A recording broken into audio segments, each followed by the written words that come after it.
नमस्कार, point blank में आपका स्वागत है। मैं हूं सुधीर चौधरी और आज हम साफ बात करेंगे रामविलास पासवान से, क्योंकि चुनाव सर पर हैं और प्रधानमंत्री पद के दावेदार लगातार बढ़ते जा रहे हैं और उनमें से एक हैं रामविलास पासवान। इस वक्त हमारे साथ हैं, उनसे हम शुरुआत करते हैं इस बातचीत की।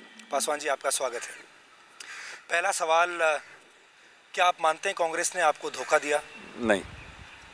लेकिन जो आपके दोस्त हैं मुलायम सिंह यादव, वो ये कह रहे हैं कि कांग्रेस ने हमको धोखा दिया, इसलिए मजबूरी में हमको पासवान जी को और लालू जी को साथ आना पड़ा। कांग्रेस पार्टी अपनी पार्टी को बढ़ाना चाहती है, हम धोखा शब्द का इस्तेमाल नहीं कर सकते हैं।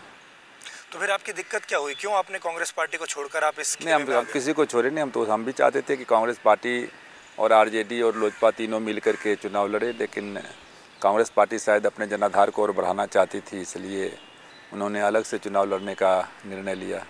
लेकिन जनता जो समझ नहीं पा रही है वो ये है कि इस वक्त ऐसा लगता है आप दो नावों पे सवारी कर रहे हैं। आप ये भी कि आप कांग्रेस के साथ नहीं भी हैं और फिर भी आप कह रहे हैं कि हम यूपीए के सदस्य हैं और हम यूपीए के लिए ही काम करेंगे। नहीं, यूपीए कोई कांग्रेस पार्टी ही यूपीए नहीं है ना। यूपीए में बहुत सारे दल हैं और सब दल ने मिल करके यूपीए को बनाया है।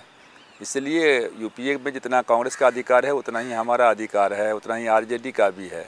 उस दृष्टिकोण से हम कह रहे हैं कि यूपीए सबका है और इसलिए हम यूपीए के सदस्य हैं। जी, लेकिन ये तालमेल बनेगा कैसे? आपको क्या लगता है जब आप एक दूसरे के खिलाफ चुनाव लड़ेंगे? तो कांग्रेस पार्टी ने पहले ही कही थी कि जो नेशनल अलायंस है वो चुनाव के पहले नहीं होगा, चुनाव के बाद अलायंस होगा। तो चुनाव के पहले अलग अलग लोग अपनी ताकत जिनको है जहाँ जहाँ है वो लड़ेंगे और चुनाव के बाद फिर एक मंच पर आएंगे, यूपीए के मंच पर। और अभी जो हमारा जो अभियान है, ये जो लालू यादव, मुलायम सिंह यादव और रामविलास पासवान का जो अभियान है, ये हमारा अभियान जो है वो जो कॉमनल फोर्सेस हैं उनको कमज़ोर करने के लिए, उनको सफाया करने के लिए ये तीनों दल के लोग एक मंच पर आए हैं।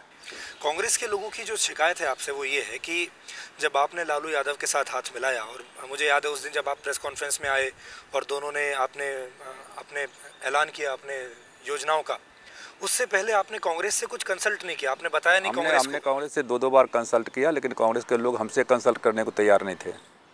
आपको ऐसा लगता है कि कांग्रेस ने जिन नेताओं की ड्यूटी लगाई आपसे बात करने के लिए, वो शायद समझ नहीं पाए आपकी बात? और नहीं, हमारी बात नहीं समझ पाए थे। हम अपनी बात हमारे सामने हमने कहा था कि 16 सीट पर लड़ेंगे। लालू यादव जी से हमारी बातचीत हो रही थी। कांग्रेस ने कभी कोशिश नहीं किया कि एक मंच पर तीनों को ला करके बातचीत करें। हमको लगा कांग्रेस पार्टी अलग से बातचीत कर रही है। हमारा जब 12 पर तय हो गया, हमने ओके कर दिया। बाद में जब हमको पता चला कि कांग्रेस को 3 सीट मिल रही है तो उस कांग्रेस को हमने खबर कर दिया। उसके बाद मान लेते हैं कांग्रेस को जो है सो बैठ करके निर्णय लेना चाहिए था, तो उसमें हम लोजपा बीच में कहाँ आती है। जी, लेकिन लालू यादव से जो आपकी दोस्ती है, लालू यादव और आप राजनीति में पुराने दुश्मन रहे हैं, ये दोस्ती कितनी चलेगी? लोगों को इस बात पर भी शंका है कि पुराने दुश्मन नहीं रहे। पिछली बार भी जो लोकसभा का चुनाव था हम लोग साथ ही लड़े थे, असेंबली के चुनाव में हम लोग अलग हुए थे। तो इसलिए लेकिन जब जो नेशनल क्राइसिस उत्पन्न होता है और जो सांप्रदायिक ताकतें हैं उनके कारण से देश पर खतरा मंडराता है, तो हम लोग एक साथ मिलते हैं हमेशा।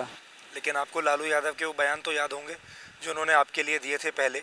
नहीं, बयान तो अब हमेशा बयान को लेकर के आदमी चले तब तो राजनीति में आप एक कदम आगे नहीं बढ़ सकते हैं।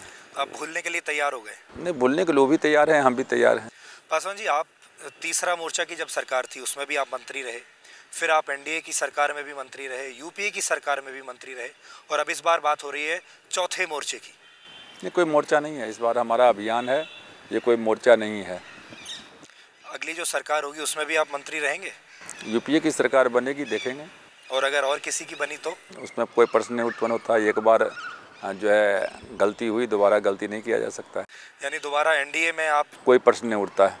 जी, एक ये भी बात उठती है कि भारत का जब भी पहला दलित प्रधानमंत्री बनेगा जब, तो वो कौन बनेगा? मायावती बनेंगी या आप बनेंगे? वो तो जनता के हाथ में है, हमारे हाथ में तो है नहीं। लेकिन आपने इच्छा तो जताई है कि आप प्रधानमंत्री पद के? अच्छा तो हर आदमी का रहता है, जो भी जिस क्षेत्र में रहते हैं उसको टॉप पर जाने की इच्छा होती है, लेकिन वैकेंसी तो अभी है नहीं। जब हम कहते हैं मनमोहन सिंह प्रधानमंत्री होंगे तो उसी समय पर हम प्रधानमंत्री बनेंगे, तो ये तो कंट्राडिक्टरी हुआ ना एक दूसरे से। लेकिन आप बनना चाहते हैं कि नहीं? नहीं, बनने की बात नहीं है, पर प्रॉब्लम सबसे बड़ा प्रश्न है कि आपको लोग बनाने के लिए तैयार हैं कि नहीं हैं।